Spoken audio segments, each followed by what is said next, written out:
प्रिय छात्रों, आज हम जानेंगे पीएच मान क्या होता है। कक्षा 10 में विज्ञान विषय के रसायन विज्ञान में पीएच मान का बहुत बड़ा वैल्यू है।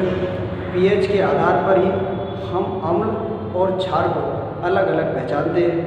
तो आइए जानते हैं पीएच मान क्या होता है। अच्छा, पीएच मान को जाने इससे पहले हम ये समझ लें कि इससे पहले का जो हमने वीडियो आपको शेयर किया है वो आपने देखा है, तो आप आसानी से इसको समझ लेंगे, क्योंकि उसमें हमने अम्ल और क्षार के बारे में आपको बताया था। यहाँ अम्ल और क्षार कैसे पहचाने जाते हैं उनको जानेंगे। आइए बहुत जल्दी, बहुत छोटे से वीडियो में इसको पूरा समझेंगे। छोटा वीडियो है, इसको अंत तक देखिए। तो अम्ल और क्षार किस प्रकार पहचानते हैं पीएच मान से, ये पहचानते हैं। देखिए पीएच मान क्या है। पीएच मान की जो परिभाषा है पहले हम उसको जानें। बहुत छोटी सी परिभाषा है। क्या है परिभाषा? कि किसी विलयन में उपस्थित, जो विलयन हम लोग ले रहे हैं उस विलयन में उपस्थित, क्या उपस्थित उसको समझें, हाइड्रोजन आयन की सांद्रता के, यहाँ बच्चों समझने की बात है कि हाइड्रोजन आयन की सांद्रता, सांद्रता शब्द का अर्थ अगर आप नहीं समझ पा रहे हो तो आप इस प्रकार समझिए कि जैसे पानी, एक गिलास पानी में चीनी हमने मिलाई, थोड़ी सी मिल गई तो ये चीनी की सांद्रता, और चीनी मिलाई तो सांद्रता और बढ़ गई चीनी की, और चीनी मिलाई उसमें तो पानी में चीनी की सांद्रता और बढ़ गई।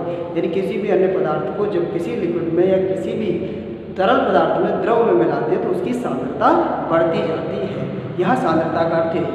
तो यहाँ समझना है कि किसी विलयन में उपस्थित हाइड्रोजन आयन की सांद्रता के ऋणात्मक लघुगुणक को, सांद्रता के ऋणात्मक लघुगुणक को उस विलयन का पीएच कहते हैं, उस विलयन का पीएच मान कहते हैं।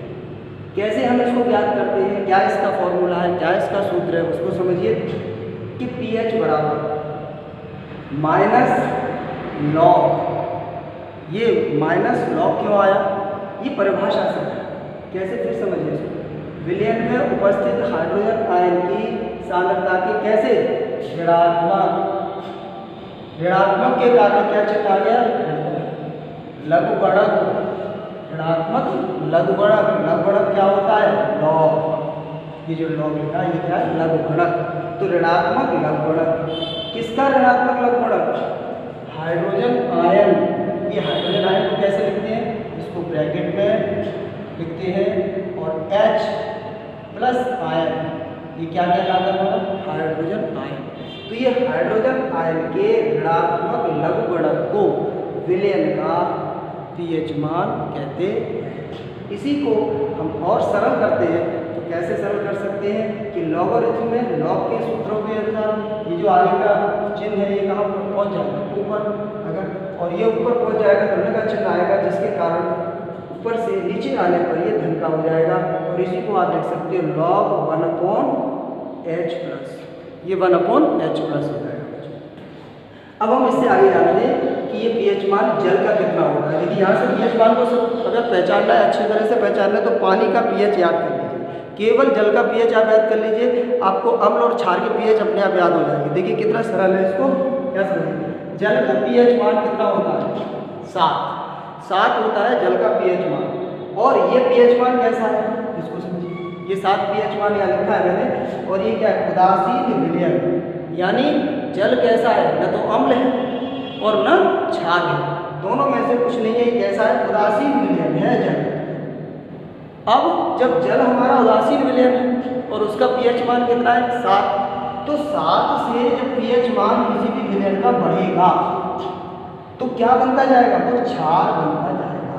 यानी यहाँ से क्या हो जाएगा, क्षार। अगर किसी विलयन का पीएच मान 8 है तो हम पहचान लें कि वो विलयन कैसा है, क्षारीय। और 9 है, 10 है, 11 है, 12 है, 13 है, 14 है, तो क्या होता जा रहा है, क्षार। यानी यहाँ पे क्या बढ़ता जा रहा है, क्षार। पीएच मान यदि 7 से अधिक है तो क्या बन गया, क्षार, यानी वो विलयन कैसा होगा, क्षार होगा। और यदि पीएच मान 7 से कम है तो विलयन कैसा होगा, अम्ल। अर्थात आपने पढ़ा होगा जैसे हाइड्रोक्लोरिक अम्ल HCl, तो ये क्या, अम्ल है, तो इसका पीएच मान कैसा होगा, 7 से कम। और जिसका पीएच मान 1 होगा सबसे प्रबल अम्ल, प्रबल मीन्स मजबूत, जिसके अंदर सांद्रता बहुत अधिक है हाइड्रोजन आयन की, और धीरे धीरे अगर ये अम्लता कम हो रही है तो इसका पीएच मान धीरे धीरे बढ़ता है, और बढ़ते बढ़ते कहाँ तक आ गया, जैसे ही 6 पे आया दुर्बल अम्ल, ऐसा हो गई दुर्बल अम्ल, यानी जिसका पीएच मान 6 हो गया ऐसा होगा दुर्बल अम्ल। और जब बिल्कुल 7 हुआ तो अम्ल खत्म ही हो गया, अब क्या रह गया, वो उदासीन विलयन अम्ल, अम्ल का उसमें नामोनिशान कर। कैसे कह सकते हैं उदासीन विलयन का मतलब क्या हुआ कि जब हमने यहाँ बात की थी, अगर अम्ल और क्षार में आप समझें तो अम्ल के अंदर क्या थी, H आयन की सांद्रता, और क्षार के अंदर OH आयन की सांद्रता। तो जहाँ H आयन की सांद्रता और OH आयन की सांद्रता बराबर है, क्या कैसी है, बराबर है, वह क्या है, उदासीन विलयन, वह उदासीन विलयन है। हमने पिछले वीडियो में भी इस बात को क्लियर किया कि पानी का जो जल है उसका जो पीएच मान है 7, वो क्यों होता है, वो उसमें हाइड्रोजन आयन और उसमें OH आयन की सांद्रता बराबर होती है। अब अगर हाइड्रोजन आयन की सांद्रता अधिक है तो अम्ल, OH आयन की सांद्रता अधिक है तो क्षार। इस तरह से ये पीएच मान आपका निकलता है। कुछ हमारे पदार्थ हैं, कुछ तत्व हैं जिनकी किताब में भी दिए गए हैं, जिनके पीएच मान आप याद कीजिए। कुछ आपके लिए आपने ढूंढिए, जैसे दूध का पीएच मान कितना होता है, अन्य पदार्थ हैं उनका पीएच मान क्या होता है। हमारे प्रतिदिन यूज करने वाले, प्रयोग करने वाले बहुत सारे ऐसे पदार्थ हैं जिनका पीएच मान क्या होता है, इनको आप ढूंढिए और इनको लिखिए। अगर नहीं मिलते हैं तो आप मुझे कमेंट बॉक्स में लिखिए, हम आपको इसके उत्तर भी देंगे। Thank you very much.